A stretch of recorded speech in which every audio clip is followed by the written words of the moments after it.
You might think owning land is, just about fences and property lines. A static thing, maybe, but what about all the unseen life that actually thrives within those boundaries? What responsibility comes with that?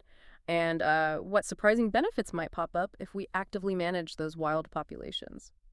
Today, on the deep dive, we're really getting into a topic that honestly a lot of folks might not think about much: the benefits of actively managing wildlife on private property, specifically looking at it through the lens of hunting lease agreements. It's richer than you might expect. It really is. Mm. And the insights we're looking at today, they mostly come from a great article called 10 Reasons for Managing Wildlife on Your Land via Hunting Leases. Mm-hmm. It was written by Josh Honeycutt, featured on Base Camp Leasing. It really does a good job pulling back the curtain. Yeah, it sounds like it. So, our mission today is to pull out the key insights. Why should landowners, maybe even ones who don't hunt, seriously consider this? We want to uncover those, ecological, economic, practical advantages that maybe aren't obvious at first glance. Okay, let's unpack this. Let's see how managing wildlife through hunting leases can be, well, a bit of a game changer for landowners and maybe the environment too. So let's start right at the beginning. This idea that owning land isn't just about the dirt and the trees. It kind of automatically involves being a steward for the wildlife living there. And for landowners who don't hunt, well, that's where this hunting lease idea comes in as a perhaps unique tool. Exactly. And the absolute foundation here is understanding something called carrying capacity. Hmm. Think of your land like a pantry. Carrying capacity is basically the maximum number of deer or turkeys or whatever game that specific pantry can feed and shelter sustainably without, damaging itself. Okay, so it's like a natural limit. Right. And habitat quality is the number one factor. How much food, cover, water is actually there. When you bring in responsible hunters through a lease, they become partners, really, helping make sure that limit isn't passed, Mhm. which keeps the animals healthy, sure, but also keeps the resources available for all the wildlife on the property. Okay, so what happens if you don't manage that? If the carrying capacity gets ignored, what are the real world problems a landowner sees? Is it just a few extra deer? Oh, it's much more than that. It leads directly to preventing crop and habitat depredation. Hmm. Or rather, you need management to prevent it. Right. Devastation, even. Yeah, if deer numbers boom way past what the land can support, they don't just nibble crops. They can flatten entire fields. That's a huge financial hit. And beyond crops, the habitat itself takes a beating. Overbrowsing can completely wipe out certain plants in the understory. Plants that smaller animals need for food and cover. Exactly. Or ground nesting birds need. You can even get soil erosion if it gets bad enough because the plant cover's gone. So bringing numbers down through regulated hunting helps protect the property, yes, but it also ensures there's enough food and structure left for the whole ecosystem. Makes sense. And that ties into the bigger picture, too. It's crucial for maintaining proper predator-prey balances. Hmm. A healthy ecosystem isn't just about deer. It needs that balance across the whole food web. If prey like deer get too abundant, it can strain predator populations, or if predators are scarce, prey can run wild. It throws things off kilter. So hunters kind of step into that role. In a regulated way, yes. Yeah. They act sort of like a moderating force, helping keep those numbers in a healthier balance. It's part of stewardship. Okay, stewardship. And that balance, I imagine, links to health too, like animal health. Definitely. Which brings us to a really critical point: preventing or minimizing disease spread. Ah, yeah. Crowded populations, more disease. And like in cities. Precisely. High animal densities are, unfortunately, perfect breeding grounds for disease. Think about episodic hemorrhagic disease, EHD. It's viral, spread by tiny biting midges, and it can just rip through a dense deer herd, cause massive die-offs. Wow. And then there's chronic wasting disease, CWD. That one's, well, it's really scary. It's neurological, always fatal, caused by these misfolded proteins called prions. And they last in the environment. By What? years, in the soil. It's highly transmissible in dense populations and can devastate herds for decades.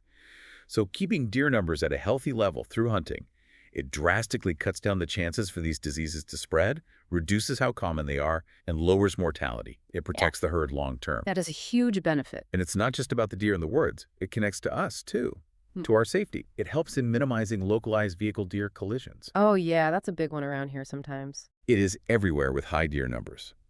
Areas with dense deer populations almost always have more car accidents involving deer.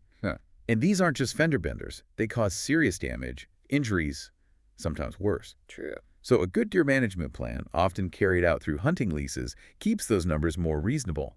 which directly lowers the odds of those dangerous collisions on local roads, makes it safer for everyone. Okay, so we've got the ecology, the animal health, even road safety. Let's shift gears a bit. What about the land itself, the property? How do hunting leases offer, like, practical pluses for the landowner, especially if they aren't a hunter? Right. Well, one really interesting, maybe unexpected benefit is basically having extra eyes on the property. Like free security. Sort of. Mm. Think of it as a motivated surveillance team you don't pay. Whether the owner lives far away or right there, lease hunters are out on the land. They explore it, often the remote parts, and they notice things. They're often the first to spot a sick cow hidden back in the woods, or a fence down after a storm, or trees blocking a road, damage you might not see for weeks. Okay, so they report this stuff. Usually, yes. It's Yeah. valuable help, spotting problems early. It's a huge asset, really. No extra cost. Yeah, I can see that. And those extra eyes probably help with other unwanted visitors, too. Absolutely. That leads right into reducing potential trespassing. Ah, okay. How does that work? Well, hunters leasing the land, they've paid for the privilege. They're invested in the quality of the hunting there. Right, they don't want anyone messing it up. Exactly. So they have a strong reason to deter trespassers, poachers, anyone who might disturb the wildlife or damage the habitat. They'll usually let the landowner know if they see suspicious activity or, catch someone on their trail cameras. Trail cams, yeah? Good point. It's a real layer of protection, a tangible asset for safeguarding the property. Okay, so property protection is clear. Let's move towards maybe the more personal side of things. Community benefits, enjoyment. Yeah, there's that aspect too. It's not all just problems and prevention. There's a connection piece. Even if you, the landowner, don't hunt, you can get more knowledge of and enjoyment from your land through the hunters. How so? Like vicariously? Pretty much. You can live vicariously through them. They often love sharing stuff, maybe amazing trail cam photos of deer you never knew were there, or turkeys, bobcats, other cool critters. Oh, that'd be neat. Or they might share photos of a deer they harvested, tell you about its age, its health. Some might even offer the landowner some of the meat. It's just, fun. It gives you a much clearer picture of what's actually living on your land, how healthy things are, deepens that connection. I like that. And this next point, I think, really challenges how some people might view hunters. This idea of giving back to the wildlife and the local economy. Yes, this is huge, and it works in two main ways. First, giving back to the wildlife. Responsible hunters. They often do way more than just hunt. If the landowner agrees, of course, they frequently work to improve the habitat for everything. Like planting things. Yeah, planting food plots for year-round food. Putting out mineral licks for health. Maybe supplemental feed in really tough winters. Even installing small water sources if it's dry. The article says it perfectly. Hunters aren't just killers. They truly care for our wild resources. They put in their own time, money, sweat equity to make the place better for wildlife. That's a perspective shift for some, I bet. It can be. Yeah. And the second part is giving back to the local economy. Okay, how does that ripple out? Well, lease hunters, they spend time in that local area, right? Often coming from elsewhere. So they're buying gas locally, eating at local diners, buying groceries, maybe staying in motels or cabins. Right, pumping money into the community. Exactly. That spending supports local businesses, gas stations, restaurants, hardware stores, you name it. It creates this positive economic ripple, helps support local jobs, keeps those small towns vibrant. Okay, so ecological, practical, personal, community benefits. What about the bottom line, the finances, especially now? Yeah, let's talk money. Because that's understandably a major factor for landowners today. We're in a time with, real economic pressures, inflation's hitting hard, property taxes seem to always go up, interest rates are higher, maintenance costs, it all adds up. It definitely does. So leasing hunting land offers a pretty straightforward way to increase your property revenue. That extra income can be a really vital cushion. Helps offset those rising costs, makes owning the land more sustainable, more manageable. Just direct income to help balance the books. Precisely.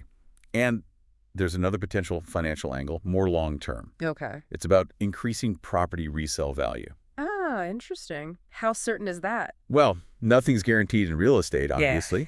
But if your land consistently proves to be good, maybe even great, for hunting, holds healthy wildlife numbers, has a good buck age structure because it's been managed well, it can definitely make it more attractive and potentially more valuable to a future buyer who is looking specifically for hunting land. So it adds another selling point, potentially boosting the price. It could, yeah. It adds another layer of appeal, another potential return on your investment, when you eventually sell. Wow, okay. That was quite the deep dive. We've covered a lot of ground here. From, basic ecological health and protecting the property itself, Right, from damage, trespassers. all the way to supporting the local community and bringing in actual income. It really seems clear that wildlife management, especially maybe using hunting leases, isn't just some optional thing. It's like active stewardship with a whole bunch of benefits. It really connects all those pieces, doesn't it? Land health, wildlife health, community prosperity. Managing wildlife this way offers returns that, go way beyond what most people probably assume at first. It shows how linked everything is. So thinking about how connected land, wildlife, and people really are, and knowing management is part of owning land, how might understanding all these benefits change your perspective, even if you don't own land yourself? What responsibility do you feel we all kind of have for the wild spaces around us and the creatures living there? Something to think about. That's it for this deep dive. We hope you're walking away with a clearer, maybe even a new, perspective on this really important part of land management.